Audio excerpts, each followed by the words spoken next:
नमस्कार दोस्तों, मैं अवनीश कुमार। आप देख रहे हैं भारत की बात 24। दोस्तों, हिंदुस्तान पाकिस्तान के सीज फायर के बाद यानी कि युद्ध विराम के बाद नरेंद्र मोदी ने देश की जनता को पहली बार संबोधित किया और उन्होंने ट्रंप के दावों को खारिज कर दिया। आपको पता ही होगा, ट्रंप ने दावा किया था कि दोनों देशों को अमेरिका ने ही युद्ध कराने से रोका है, जो कि नरेंद्र मोदी ने साफ इनकार कर दिया। दोस्तों, आपको पता ही होगा, सीज फायर की जानकारी सबसे पहले डोनाल्ड ट्रंप के सोशल मीडिया अकाउंट से दी गई थी। उन्होंने कहा था कि उन्होंने हिंदुस्तान और पाकिस्तान के युद्ध को रुकवा दिया है। पूरा क्रेडिट लेने के चक्कर में ट्रंप थे, लेकिन नरेंद्र मोदी ने जनता को संबोधित किया और साफ कर दिया कि इसमें ट्रंप का कोई हाथ नहीं था। नरेंद्र मोदी ने साफ कह दिया, जब तक पीओके और आतंकवाद पर सहमति नहीं बनती तब तक युद्ध नहीं रुकेगा। दोस्तों, आइए सुनते हैं नरेंद्र मोदी ने डोनाल्ड ट्रंप पर क्या बोला और पाकिस्तान पर क्या बोला। भारत ने आतंक के ये हेडक्वार्टर्स उजाड़ दिए। भारत के इन हमलों में 100 से अधिक खूंखार आतंकवादियों को मौत के घाट उतारा गया है। आतंक के बहुत सारे आका बीते 2.5-3 दशकों से खुलेआम पाकिस्तान में घूम रहे थे, जो भारत के खिलाफ साजिशें करते थे। उन्हें भारत ने एक झटके में खत्म कर दिया। साथियों, भारत की इस कार्रवाई से पाकिस्तान घोर निराशा में गिर गया था, हताशा में गिर गया था, बौखला गया था। और इसी बौखलाहट में उसने एक और दुस्साहस किया। आतंक पर भारत की कार्रवाई का साथ देने के बजाय पाकिस्तान ने भारत पर ही हमला करना शुरू कर दिया। पाकिस्तान ने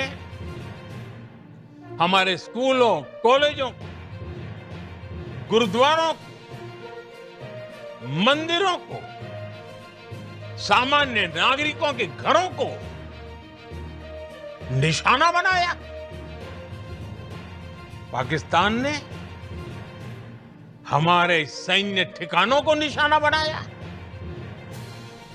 लेकिन इसमें भी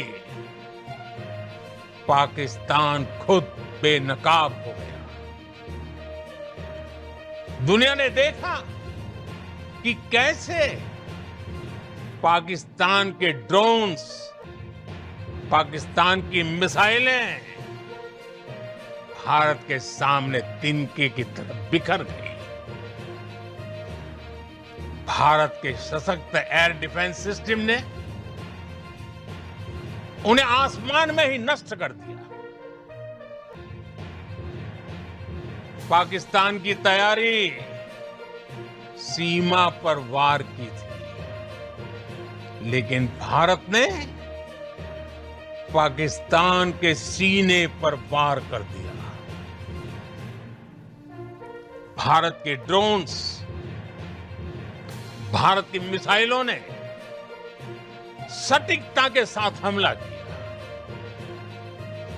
पाकिस्तानी वायुसेना के उन एयरबेस को नुकसान पहुंचाया, जिस पर पाकिस्तान को बहुत घमंड था।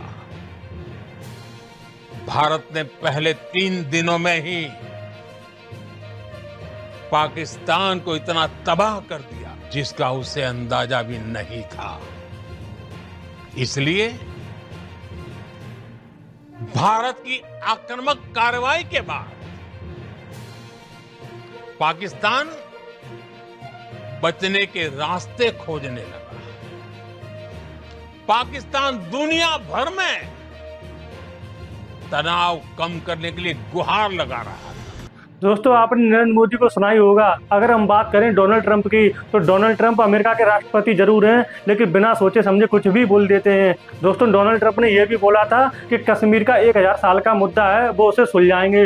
लेकिन दोस्तों आपको पता ही होगा 1947 में तो देश ही आज़ाद हुआ, उसके बाद कश्मीर का मुद्दा बना, तो 1000 साल का कैसे मुद्दा ये हो गया, अब ये तो उनको ही पता होगा। लेकिन इस बयान के बाद उनकी पूरी दुनिया में हंसी हो रही है।